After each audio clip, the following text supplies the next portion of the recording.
Good morning students. BEd first year के paper contemporary India and education समकालीन भारतीय समाज और शिक्षा के अंतर्गत हम लोग शिक्षा के संदर्भ में विभिन्न विचारकों के विचारों के बारे में अध्ययन हमने प्रारंभ किया था, जिसमें हमने गांधी जी का शिक्षक दर्शन देखना प्रारंभ किया था कल, जिसमें हमने कल के वीडियो के अंतर्गत गांधी जी के जीवन दर्शन का अध्ययन किया था या उसके बारे में हमने जाना था। क्योंकि जो शिक्षा की विचारधाराएं उनके निकल कर आई वो उनके अपने जीवन दर्शन पर आधारित थे, क्योंकि हर व्यक्ति का अपना कुछ दार्शनिक विचारधारा होती है या यूँ कहें कि सबका अपना एक जीवन दर्शन होता है। उसी दर्शन के आधार पर उनकी विचारधारा, उनकी सोच प्रभावित होती है। तो वही चीज़ यहाँ पर भी थी, इसीलिए हमने कल गांधी जी के अनुसार उनका जीवन दर्शन देखा था। आज हम शिक्षा के अर्थ को समझेंगे। गांधी जी के अगर विचारधारा के अनुसार हम समझना चाहें कि शिक्षा क्या है, तो गांधी जी शिक्षा आम यूँ कहा जाए कि एक सामान्य शिक्षा को वो शिक्षा नहीं मानते थे। उनका मानना ये था कि शिक्षा ये कहा जाए कि वो मूल्यों पर कहना चाहिए कि मूल्य और अनुभवों को खोजना चाहते थे। वो ये जानना चाहते थे कि शिक्षा वह हो, ऐसी शिक्षा जिसके माध्यम से बालक के अंदर किसी प्रकार का कौशल का विकास हो, उसमें मूल्यों का विकास हो, उसमें अनुभूति का विकास हो, अनुभव का विकास हो, तभी वह शिक्षा होती है। अन्यथा वह किसी भी प्रकार की शिक्षा को शिक्षा नहीं मानते हैं, क्योंकि जो मनुष्य को जीवन जीना नहीं सिखाए वह शिक्षा गांधी जी के अनुसार व्यर्थ होती थी। उसी आधार पर उन्होंने शिक्षा को परिभाषित करते हुए लिखा था कि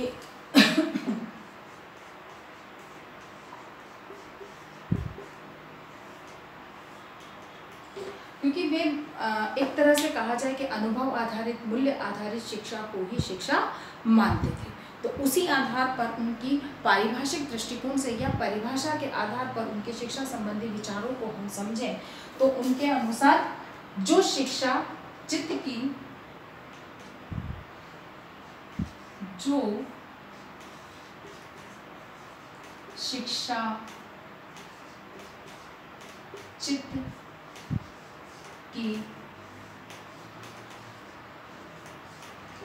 शुद्धि न करे,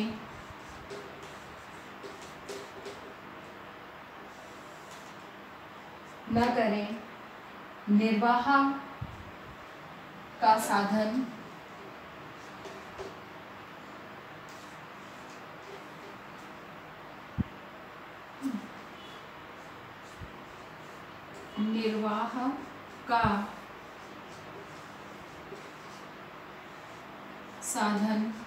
न बने तथा स्वतंत्र रहने का हौसला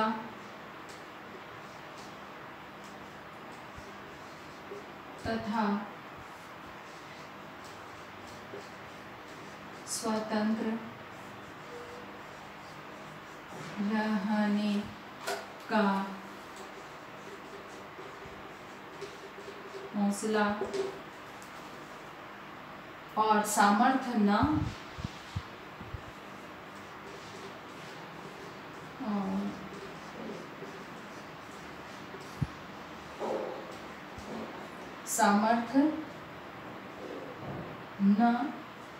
आ जाए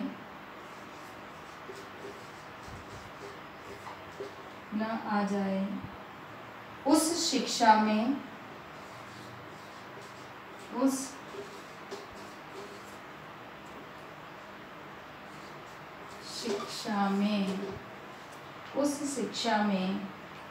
चाहे जितनी जानकारी का खजाना हो,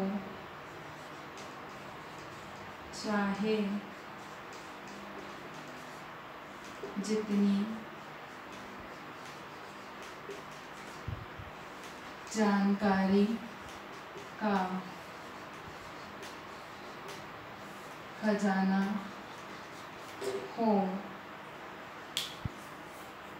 तार्किक कुशलता और भाषा पांडित्य,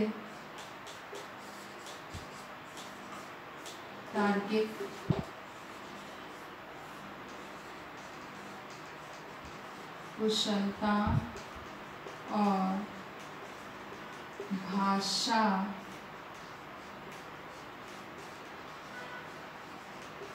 भाषा पांडित्य मौजूद हो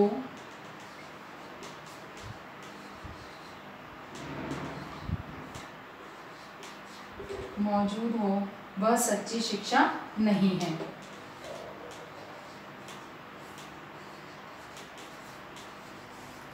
सच्ची शिक्षा नहीं है। ठीक है ना। अगर गांधी जी की इस परिभाषा को आप ध्यान से देखें या पढ़ें तो क्या लिखा है, उन्होंने क्या कहा है कि जो शिक्षा चित्त को शुद्ध ना करे, यानी कि व्यक्ति के मन को, व्यक्ति की आत्मा को जो शुद्ध न करे, चित्त को शुद्ध ना करे, निर्वाह का साधन ना बने। यानी कि निर्वाह से मतलब क्या है यहाँ पर, जीवन निर्वाह का जो साधन ना बने, यानी कि मनुष्य की आत्मा मन शुद्ध पवित्र ना करे। शुद्ध यानी कि छल कपट सत्य अहिंसा, कहना चाहिए कि असत्य हिंसा, इन सब प्रवृत्तियों से मनुष्य को जो दूर ना कर सके, जीवन निर्वाह का जो साधन ना बन सके तथा स्वतंत्र रहने का हौसला न दे सके, यानी कि वह स्वतंत्र रूप से विचार करना, स्वतंत्र रूप से निर्णय लेना, स्वतंत्र रूप से कार्य करने की कौशल का विकास करना, अगर वो नहीं हो सकता है तो उस शिक्षा में, ऐसी शिक्षा जिसमें चाहे कितनी भी, यानी कि जो ना तो चित्त को शुद्ध कर सके, ना जीवन निर्वाह का साधन बन सके और ना ही स्वतंत्र रहकर व्यक्ति को कार्य करने के कौशल का विकास कर सके, वह शिक्षा ना सामर्थ्य दे सके, यानी कि रहने का हौसला या सामर्थ्य दे सके, वह शिक्षा, उस शिक्षा में चाहे कितनी भी जानकारी का खजाना हो, तार्किक कौशल हो और भाषा पांडित्य हो, यानी कि वह शिक्षा में चाहे कितनी भी ज्ञान हो, कितनी भी जानकारी हो, कितना भी तार्किक कौशल हो, व्यक्ति को तर्क करना सिखा देता हो, लेकिन और कितना भी भाषा पांडित्य हो, यानी कि कितनी भी उच्च कोटि की उसमें भाषा का प्रयोग किया गया हो, वह शिक्षा नहीं है। क्यों कि इस शिक्षा के माध्यम से, यानी कि वह शिक्षा जिसमें जानकारियों का खजाना है, तार्किक क्षमताएं हैं, उसमें भाषा पांडित्य है, मतलब कि बहुत अच्छी भाषा का उपयोग किया गया है, लेकिन वह ऐसी शिक्षा जो बालक के मन को पवित्र नहीं कर सकती, यानी कि उसमें सच्चाई का रास्ता अपनाने के गुणों का विकास नहीं कर सकती, वह जीवन निर्वाह के लिए किसी प्रकार के कौशल का अगर उसमें विकास नहीं कर सकती, या फिर यूँ कहें कि व्यक्ति को स्वतंत्र आत्मनिर्भर रहने के कौशल का विकास न कर सके, ऐसी शिक्षा व्यर्थ है, बेकार है। उस शिक्षा को गांधी जी ने शिक्षा नहीं माना। अर्थात कि गांधी जी के अनुसार शिक्षा वह जो कि व्यक्ति को आत्मनिर्भर बनाने में सहयोग कर सके, यानी कि उसको मन से शुद्ध कर सके और उसे आत्मनिर्भर बना सके, वही शिक्षा होती। बाकी सभी शिक्षा, यानी कि वह शिक्षा जिसमें कि व्यक्ति पे ये कहा जाए कि छल कपट चालाकी, इन गुणों का अगर विकास होता है तो गांधी जी के अनुसार, क्योंकि वह चित्त को शुद्ध नहीं किया है, उसके चित्त को मलिन किया है, इसीलिए वह शिक्षा नहीं मानते थे। इसी आधार पर गांधी जी ने शिक्षा के कुछ सिद्धांतों को प्रस्तुत किया है। हम उन सिद्धांतों को देखेंगे। आधारभूत सिद्धांत है ना, उन्होंने कुछ शिक्षा के आधारभूत सिद्धांत दिए हैं।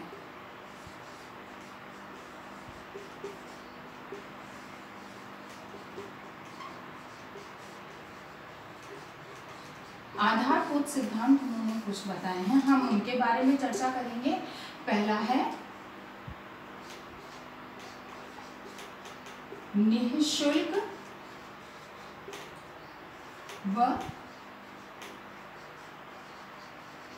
अनिवार्य शिक्षा, यानी कि सबसे पहला सिद्धांत जो गांधी जी ने दिया वह दिया था निःशुल्क और अनिवार्य शिक्षा, यानी कि शिक्षा सभी बालकों को निःशुल्क प्रदान की जाए और प्राथमिक स्तर की शिक्षा जो है वो अनिवार्य की जाए, कि हर बालक को प्राथमिक स्तर तक की शिक्षा अनिवार्य रूप से प्राप्त करनी ही है।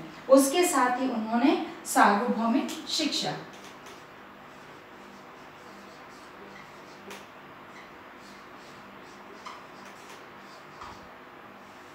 शिक्षा को सार्वभौमिक माना है, यानी कि हर बालक हर व्यक्ति तक शिक्षा पहुंचनी चाहिए, अर्थात कि निःशुल्क अनिवार्य शिक्षा और सार्वभौमिक शिक्षा पर उन्होंने बल दिया था। उनका जो सिद्धांत था उसमें ये बात सबसे पहले थी।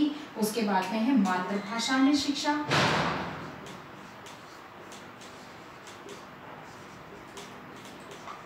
मातृभाषा में शिक्षा, यानी कि गांधी जी ये कहते थे कि आप बालक को मातृभाषा में शिक्षा दीजिए। अन्य भाषा में अगर आप देते हैं, वह भाषा जो कि उसकी मातृभाषा नहीं है, जिस भाषा को वो बोलता नहीं है, सुनता नहीं है, उस भाषा में अगर आप बालक को पढ़ाना या समझाना चाहते हैं तो बालक को वह चीज़ कतई समझ में नहीं आएगी। इसीलिए अगर आप बालक को वास्तव में शिक्षित करना चाहते हैं, क्योंकि वह किसी भी चीज़ को मन से कब स्वीकार करेगा, जब उसे वह चीज़ समझ में आएगी। और वह चीज़ समझ में कब आएगी कि वह उस सरल भाषा में जिसको कि वह आसानी से बोलता है और समझता है। और ऐसी भाषा मातृभाषा के अलावा और कोई भाषा नहीं हो सकती। इसीलिए मातृभाषा में शिक्षा पर उन्होंने बल दिया। उसके बाद उन्होंने कहा अंग्रेजी को स्थान नहीं,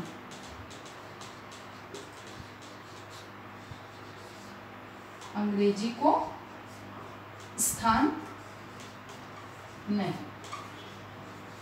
यानी कि उन्होंने अंग्रेजी को स्थान देने से इनकार किया कि विशेष रूप से प्राथमिक स्तर पर अंग्रेजी का कोई स्थान नहीं होना चाहिए, क्योंकि अंग्रेजी न तो बालक की अपनी भाषा है, उस भाषा को न तो बालक सुनता है, न पढ़ता है और न ही समझ बोलता है और न ही वो समझ पाता। इसीलिए अंग्रेजी का स्थान नहीं होना चाहिए शिक्षा के अंतर्गत। तो इस चीज़ का समर्थन करते। उनका अगला जो सिद्धांत था वह था कि साक्षरता शिक्षा नहीं है।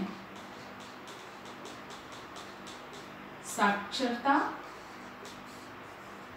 शिक्षा नहीं, साक्षरता यानी कि मात्र साक्षर होना या अक्षर ज्ञान होना वे शिक्षा नहीं मानते थे, क्योंकि साक्षर ज्ञान होने से बालक या व्यक्ति में किसी प्रकार का कौशल का विकास नहीं होता। साक्षर ज्ञान होने से बालक किसी जीविकोपार्जन के लिए किसी भी कौशल कार्य को नहीं कर सकता, यानी कि अपनी आजीविका जीवन निर्वाह नहीं कर सकता है। इसीलिए केवल साक्षर हो जाना शिक्षा नहीं मानते। अगला सिद्धांत जो उन्होंने दिया वह था कि बालक में मानव मूल्यों का विकास, मानव मूल्यों का विकास, कि मानव मूल्यों का विकास होना बहुत अनिवार्य है, क्योंकि यदि व्यक्ति में मानव मूल्यों का विकास नहीं है, उसमें मूल्य नहीं है, तो वो निश्चित है कि किसी भी कार्य को सही ढंग से वो नहीं कर पाएगा, नियम और व्यवस्थित ढंग से उस कार्य को नहीं कर पाएगा। और किसी भी व्यक्ति के लिए सफलता का मूल आधार है कि वह कार्य को सही ढंग से व्यवस्थित और योजनाबद्ध तरीके से करे, एक ईमानदारी से करे, क्योंकि जब तक ईमानदारी से किसी कार्य को नहीं करेगा तब तक वह उसमें सफलता उसे प्राप्त नहीं होगी। इसीलिए मानव मूल्यों का उसमें विकास होना बहुत अनिवार्य है। अगली बात इसमें आती है कि बालक की सभी शक्तियों का विकास उसकी क्षमता के अनुसार, बालक की सभी शक्तियों का विकास, यानी कि बालक में जो जन्मजात शक्तियां विद्यमान हैं उसमें उनका विकास किया जाना चाहिए। हम बाहर से थोप कर कोई कार्य बालक से नहीं करा सकते। बालक के अंदर जिस कार्य को करने की क्षमताएं हैं, योग्यताएं हैं, अगर उनमें ही और विकास किया जाए तो निश्चित है कि बालक के लिए सफलता या सफल परिणाम देखने को मिलते हैं। इसीलिए वे मानते थे कि शिक्षा ऐसी होनी चाहिए जो बालक की सभी शक्तियों, जो उसके अंदर मूल शक्तियां विद्यमान हैं, उन शक्तियों का वह विकास कर सके। अगली बात उन्होंने कही कि शिक्षा बालक के शरीर, मन, बालक के शरीर, मन, हृदय तथा आत्मा, हृदय तथा आत्मा का के स्वरूप का विकास करें। आत्मा का विकास यानी कि बालक के शरीर, मन, हृदय तथा आत्मा का विकास हो। अब आप कहेंगे कि यहाँ पर शरीर का विकास शिक्षा कैसे कर सकती है? तो शिक्षा के माध्यम से बालक को ये चीज़ समझाई जा सकती है। स्वास्थ्य या यूँ कहा जाए कि उसकी स्वास्थ्य के प्रति उसको जागरूक किया जा सकता है कि उसको किस तरह से अपने स्वास्थ्य का ध्यान रखना चाहिए, उसके शारीरिक विकास में उसे किन किन चीज़ों को ध्यान में रखना चाहिए, क्या कौन से नियम हैं, कौन से सिद्धांत हैं जिनका उसे पालन करना चाहिए। मन का यानी कि वही है कि चित्त की शुद्धि, मन उसमें मन के अनुकूल उसकी रुचि क्षमताओं का विकास हो, उसके हृदय, उसकी इच्छाओं का, उसकी रुचियों का विकास हो, और उसके आत्मा यानी कि उसके जो बालक के संपूर्ण या सर्वांगीण विकास का सर्वांगीण विकास कर सके, ऐसी शिक्षा का विकास होना या वही शिक्षा कहलाती है। अर्थात शिक्षा ऐसी हो जो बालक के न केवल शारीरिक विकास पर बल दे बल्कि उसके मन, हृदय और आत्मा का विकास पर भी बल दे। अब आप कहेंगे कि आत्मा का विकास, तो आत्मा तो व्यक्ति के शरीर के अंदर जो उसका जन्म के साथ में जो है वही है, तो उसका विकास कैसे होगा? तो उसका विकास से मतलब यहाँ पर ये है कि जो उसको एक कहा जाए कि नैतिक मूल्य, संस्कार का विकास जो होना चाहिए, जिनको कहना चाहिए कि जैसे गांधी जी का था कि वे सत्य अहिंसा का पालन करते थे, सत्याग्रह के आधार पर वे हर कार्य को करना पसंद करते थे। तो यही चीज़ ऐसे ही हर व्यक्ति का अपना जीवन दर्शन हो, अपने मूल्य हों, और ऐसे मूल्य जो कि समाज के विकास में भागीदार उसको बना सके, वही उसकी आत्मा की शुद्धता या आत्मा का विकास होता है। तो शिक्षा ऐसी हो जो बालक के विकास में सहयोग कर सके। फिर शिक्षा आत्मनिर्भर बनाए, आत्मनिर्भर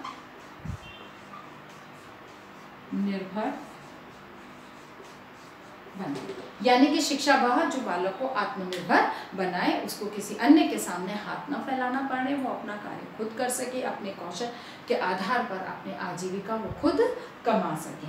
उसके बाद में है संपूर्ण शिक्षा उत्पादक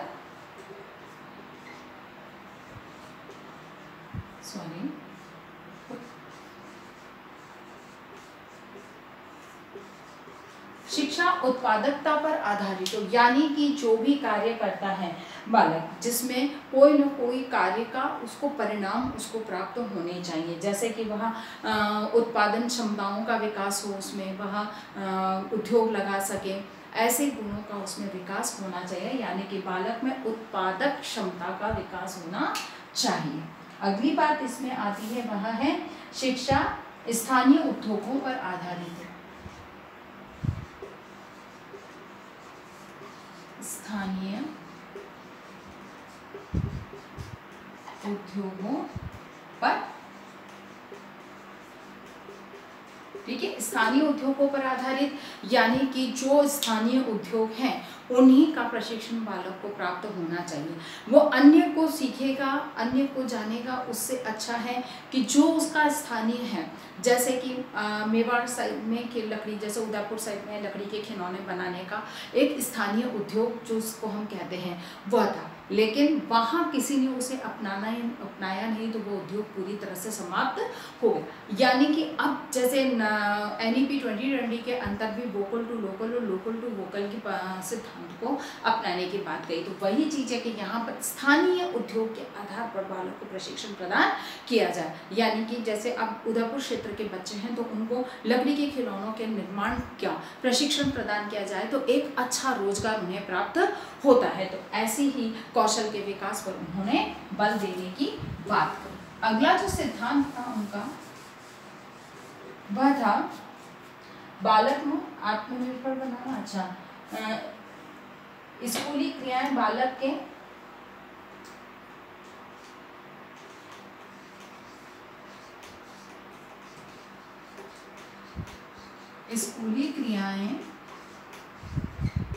बालक के अनुभव, बालक को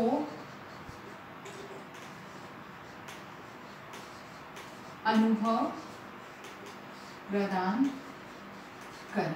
ठीक है, यानी कि स्कूल में जो शिक्षा प्रक्रिया जो अपनाई जाए वो ऐसे अपनाई जाए कि बालक को कुछ कार्य करके अनुभव प्राप्त हो, क्योंकि अनुभव कैसे प्राप्त होगा जब तक बालक स्वयं किसी कार्य को नहीं करेगा।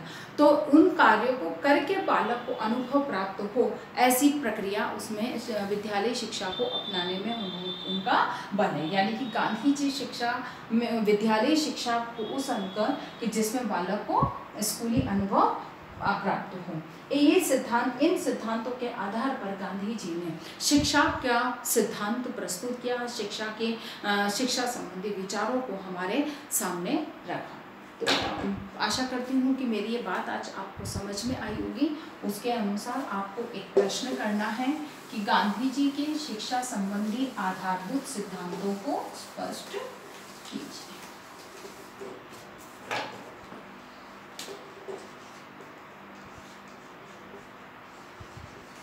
गांधी जी के शिक्षा के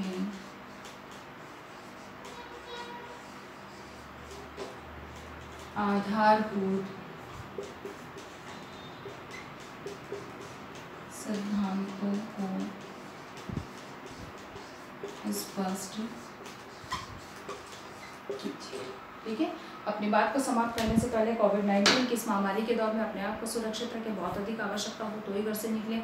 घर से बाहर निकलते हैं तो मुंह पर मास्क लगाएं, सोशल डिस्टेंसिंग का पालन करें और अपने हाथों को सैनिटाइज करते रहें। स्वस्थ रहें, सुरक्षित रहें। धन्यवाद।